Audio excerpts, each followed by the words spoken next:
Welcome to the Sanity Project podcast, where you can awaken your mind to clarity and success even in today's life challenges. We're here to provide insights and solutions that will help you live a sane, healthy, and prosperous life. Here's your host, Joanne Victoria. Hello, everybody. This is Joanne Victoria with another amazing episode of the Sanity Project podcast. You are here to discover a life of clarity, confidence, sanity, and entrepreneurial success. Our guest today is Stephen Campbell.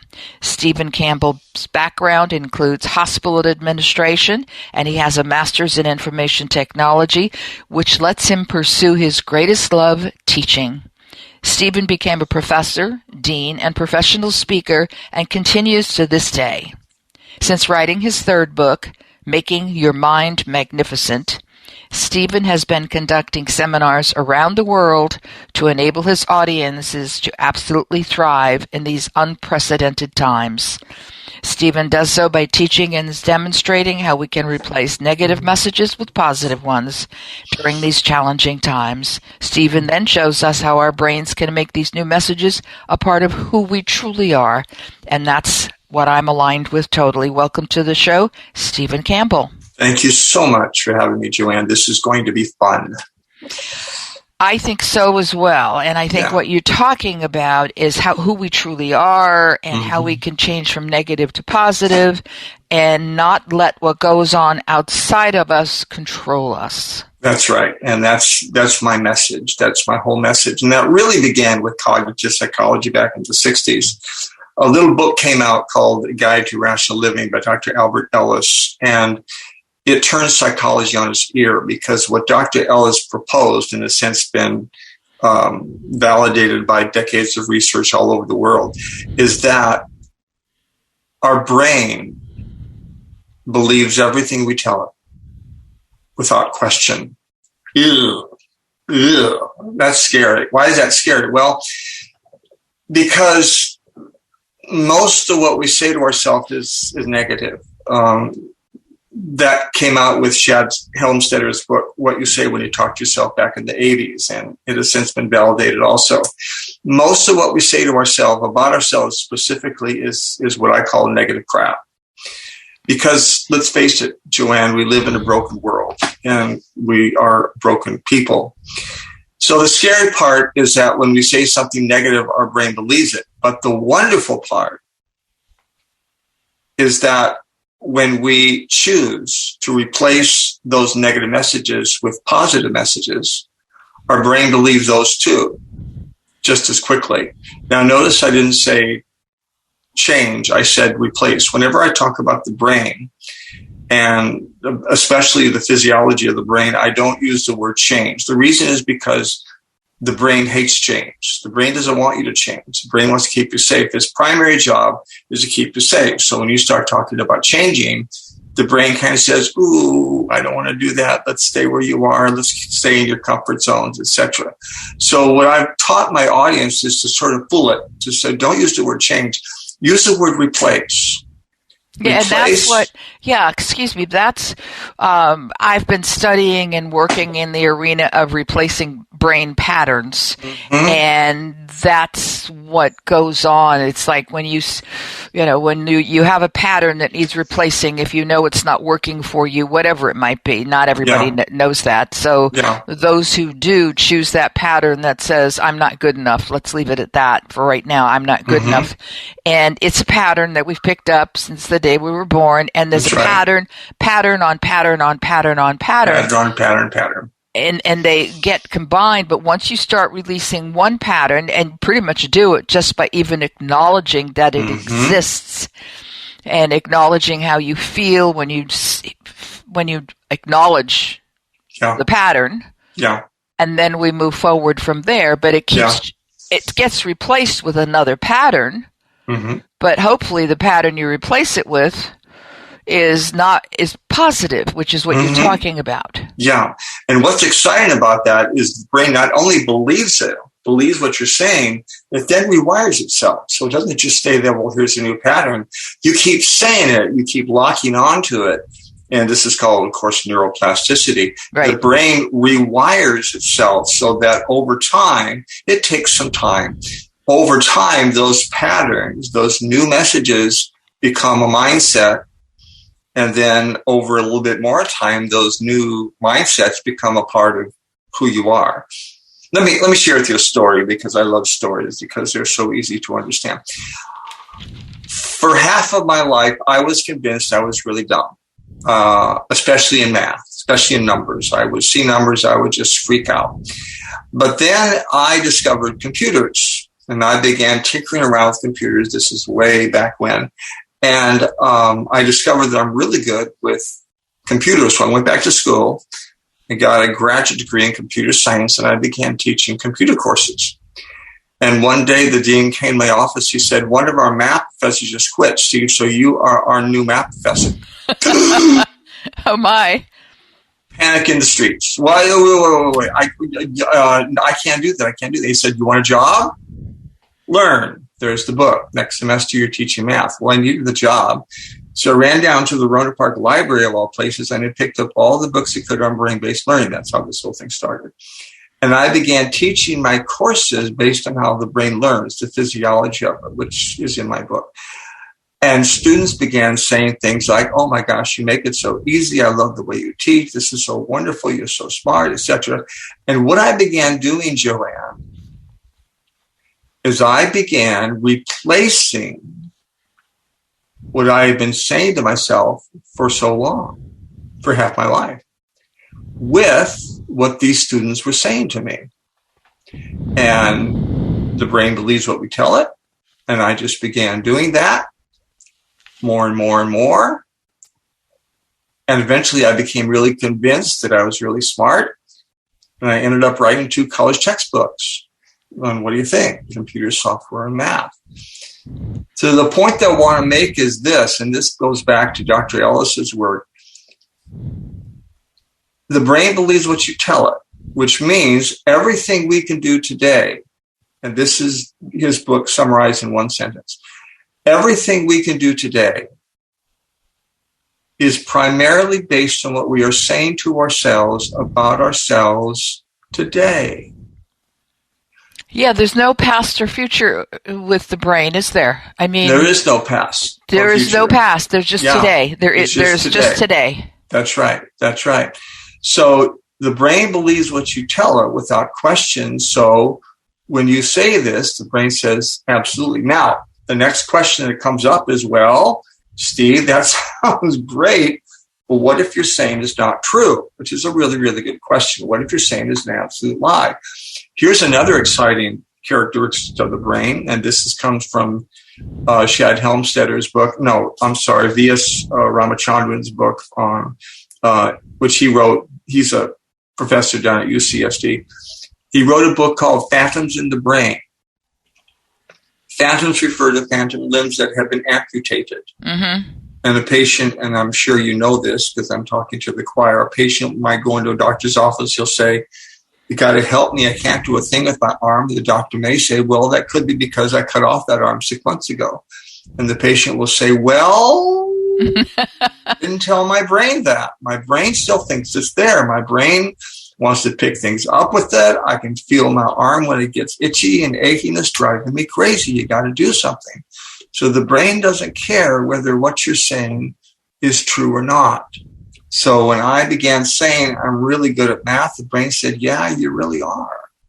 And then it began rewiring itself, and lo and behold, I got really good at math. Now, I want to say something to be very careful here. Does that mean if you just say, well, I'm great at math, it will happen? No, I just happen to be brilliant in math, but I didn't know that for half my life. But it is true in other areas. So I am very good at math. I am not an athlete. Does that mean if I just say I'm an athlete, I will be? Well, not really, because I don't have that natural athletic ability. I could learn to be an athlete, but I would not be as good an athlete as other people are.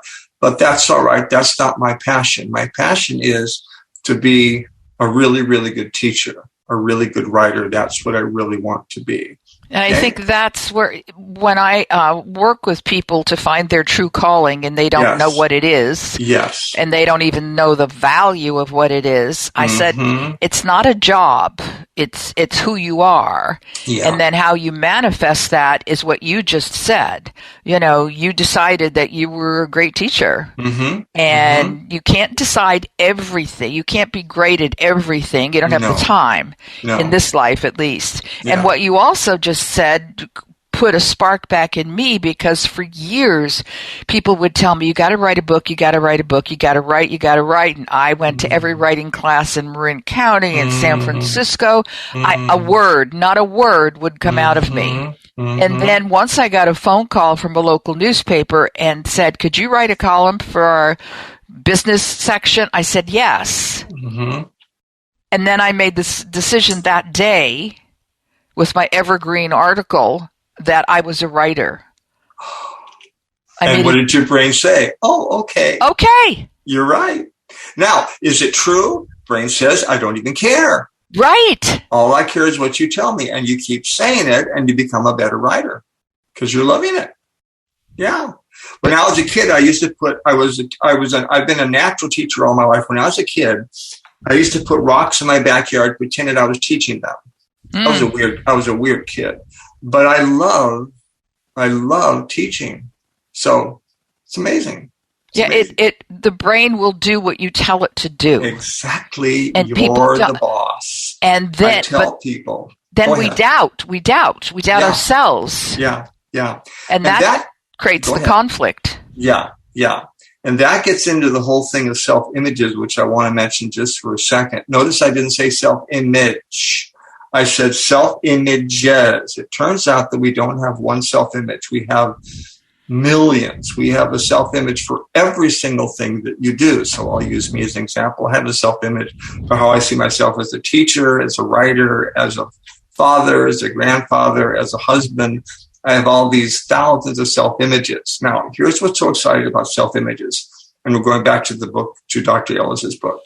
Those self-images, Joanne, are learned. You weren't born with them. Now, all of us were born with certain natural dispositions. I was born a natural teacher. I've always been a natural teacher. You know yourself, Joanne. You know what your natural ability is and what you love doing. So we all have these natural things, but our self-images are learned. And here's what's even more exciting. Do you know where they're learned from, Joanne? No. They come from our self-talk. Our self-images come from what we are saying to ourselves about ourselves. So my self-images didn't come from how I was raised. They come from what I say about how I was raised. My self-images don't come from events in my life. They come from what I say about events in my life. Right. And so what's so exciting is I say it and the brain believes it, which means I can replace the things I've been saying, which I did a number of years ago. I began saying positive stuff about myself. And brain say, yeah, you're right. One of my favorite stories, and I share this with young people, with students, because they really associate with this. I ended up teaching math at USF, and a student came in my office after the first day of class, sat down, very shy. And she said, Mr. Campbell, I'm really glad you're my professor because I am a C student in math. I said, how do you know, Sue? She said, because I've never gotten above a C in a math test. So I'm just a C student. So don't worry about me. Don't feel bad when I get a C in this course. I know you're a good teacher, but don't feel bad when I get a C because that's what I'm going to get. I said, well, Sue, I used to be the same way. So let's work together. So I worked with her. We got some mentors for her. She got an A in the first midterm, and I gave her the test personally. I said, there it is, Sue. And I'll tell you, Joanne, she absolutely freaked out. She went, oh! I can imagine. And then she said, oh, Mr. Campbell, this is a mistake. Oh. What do you mean, Sue? She said, I have never gotten above the C in a math test. You must have made a mistake. And I said, I didn't, Sue. I created this personally. So then she sat down and looked at it, and I'll never forget this, Chan. Her face just lit up.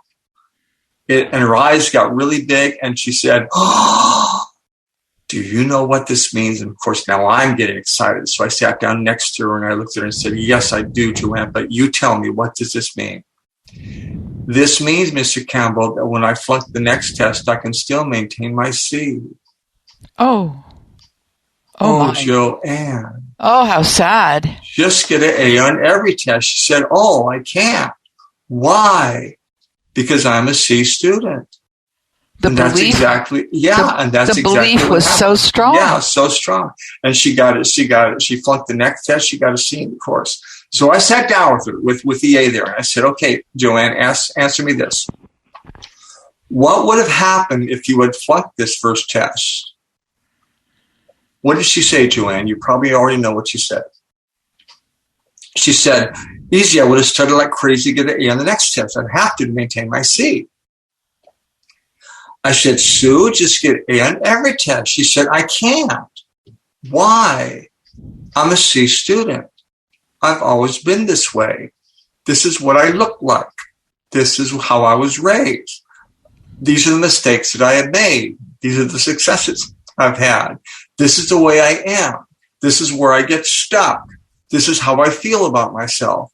Oh, God, she was certainly attached to that, wasn't she? Oh, she was, and we all are, in Right. a way. But there's another way to look at this. Let me ask you a question. When did your old life end, Joanne? It ended 1 second ago. Your Right. old life ended 1 second ago, which means, when did your new life begin? 1 second ago. 1 second ago. Now do the math. 60 seconds per minute, 60 minutes per hour, 24 hours per day. In one 24-hour period, it turns out we have 86,400 new opportunities for a new life every single day. All we have to do is choose to replace them. Replace them. And start with the messages we are giving ourselves. The messages turn into our self-images. And we can replace those self-images. Like I replace the self-image of being stupid in math.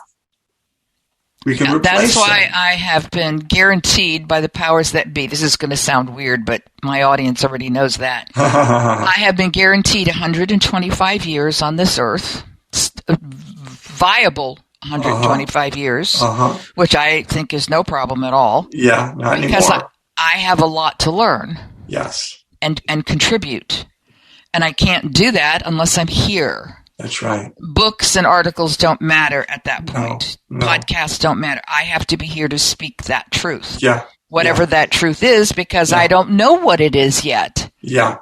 And for the people who are listening, I tell each of my audiences, when this podcast is over, you're going to sit down at a desk with a yellow pad and a pen, and you're going to take notes. Yeah. Because you will have forgotten everything you heard. That's right. That's right. Because all this stuff is on the left side of your brain. Right. This information has got to get over on the right side where your feelings are. So let's take a few minutes to talk about our feelings. Go for that. Let me share with you a couple of applications that your audiences can use to use this stuff. Because if we don't have an application, if we don't use it, we're going to lose it. Okay?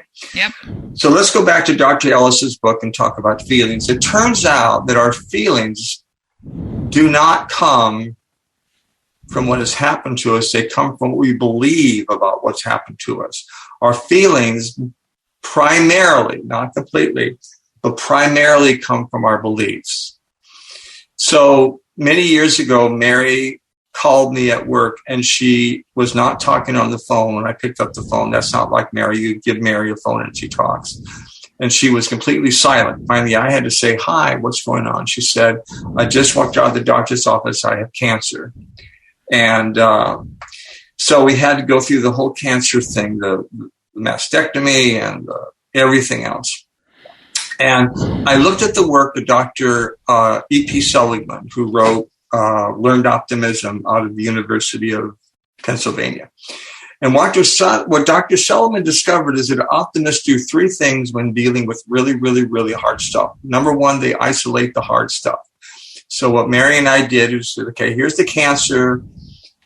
with the mastectomy and the chemo and the radiation and everything. But it's not the only thing in our lives.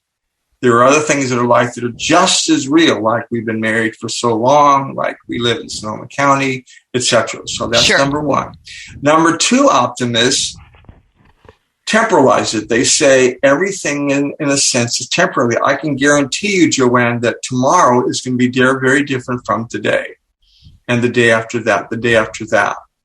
So things are always different every single day. So what Mary and I said is, we are going to lock on to us being cancer-free in 1 year. And that's what we locked on to. Third, what optimists do is they say, I can replace my thinking. I can replace my thinking with new thoughts. And that's what we did. And lo and behold, a year, Mary was cancer-free. The year after that. Then she called me, but this time it was very different. She called me at work around the same time. But this time she was talking. And I said, hi, how are you? Good. Well, I just walked out of the doctor's office and they found something. How are you doing? You know what, Steve? I'm doing all right. How? I made it through last time. I can make it through this time. Mm-hmm. What changed? Not the cancer. Is what Mary said about the cancer. Yeah, her perspective changed. That's right, her perspective. So, how do we apply this to our lives? How much longer do we have here? I want to be sure. You just go. We have a few more minutes. Okay. Let me share with your audience two ways to apply this. One was when you do something really, really, really well, and one when you blow it, which pretty much covers everything.